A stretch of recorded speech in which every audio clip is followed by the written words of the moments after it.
आज संबंध महाराष्ट्रामध्ये आम्ही 306 कृषी उत्पन्न बाजार समित्या बंद ठेवलेल्या आहेत। आमची जी महाराष्ट्राचं फेडरेशन आहे त्या सगळ्यांनी मिळून हा निर्णय घेतलेला आहे। मागच्या 3 तारखेला महाराष्ट्राच्या मुख्यमंत्र्यांनी, उपमुख्यमंत्र्यांनी आणि पणन मंत्र्यांनी आम्हाला सगळ्या चेअरमनना आणि सचिवना मुंबईत बोलवून घेतलं आणि बोलवून घेतल्यानंतर आमची भूमिका समजून घेण्याच्या आधी, आमचे प्रश्न समजून घेण्याच्या आधी त्या ठिकाणून पणन मंत्री पळून गेले।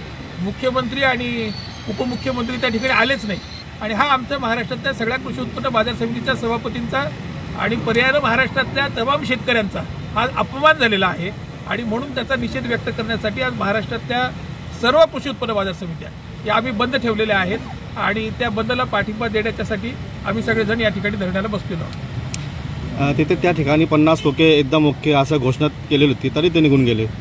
त्या प्रश्नांची जी आमची भूमिका होती ती त्यांनी ऐकून घेतली असती तर अशा घोषणा कोणी दिल्या नसत्या, पण भूमिका ऐकून घेण्याची त्यांची मानसिकताच नव्हती।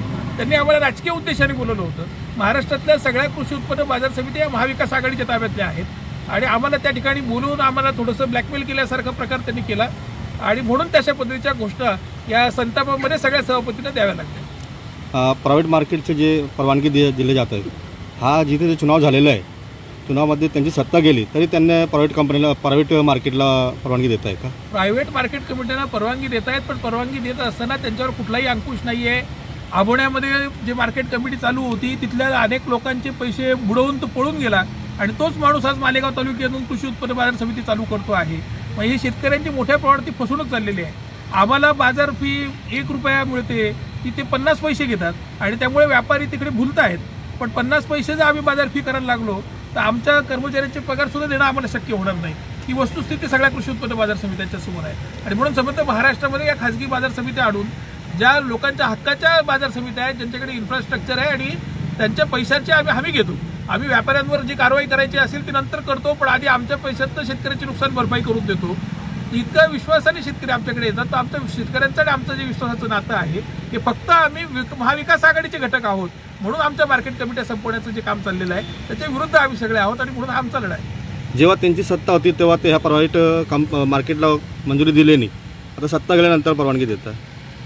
हो, हे सत्ता गेल्यानंतर म्हणजे त्यांच्या सत्ता कधी नव्हत्याच। आज मालेगाव तालुक्यामध्ये त्यांची सत्ता असेल ठीक आहे, पण संबंध महाराष्ट्रामध्ये परंपरेनं सगळ्या ज्या कृषी उत्पन्न बाजार समित्या ज्या महाविकास आघाडीच्याच कायम होत्या, आज मालेगावमध्ये परिवर्तन झालेलं आहे आणि मालेगावमध्येच या 3 ठिकाणी कृषी उत्पन्न बाजार समिती म्हणजे खाजगी मार्केट चालू आहेत, अजून काही ठिकाणी वाढणार आहेत आणि सरसकट त्यांना परवानग्या देऊन त्यांची कुठलीही आर्थिक क्षमता नाही, त्यांच्याकडनं कुठलं आर्थिक बंधन नाही, त्यांच्याकडनं 2-5 कोटी रुपयाचे काही गव्हर्नमेंटने डिपॉझिट घेतलेलं आहे किंवा बँक गॅरंटी घेतलेली आहे असं कुठलीही परिस्थिती नाही।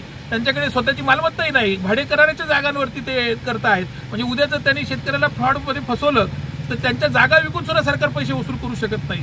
मग अशा परिस्थितीमध्ये शेतकऱ्यांचं नुकसान करायचं, वाटोळं करायचं ही भूमिका या सरकारने घेतलेली आहे आणि त्याच्यासाठी आम्ही निषेध व्यक्त करतो।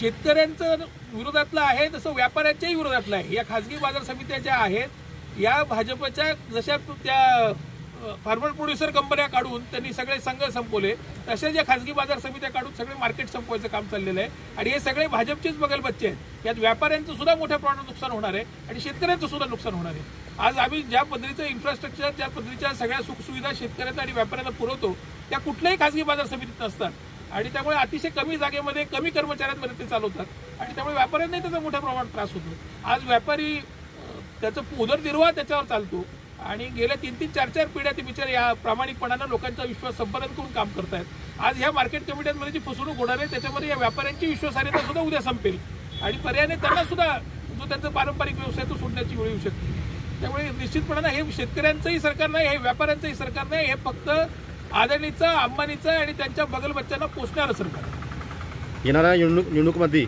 यांना परिणाम त्यांना भोगावं लागते का?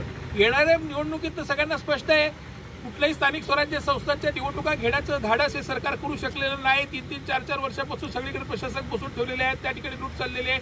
त्यांच्यात जर सरकार येण्यासारखी परिस्थिती असती तर स्थानिक स्वराज्याच्या निवडणुका झाल्या असत्या। त्यांचं सरकार येणारच नाहीये हे त्यांना गृहीत धरून ह्या सगळ्या भूमिकेत ते काम करत आहेत।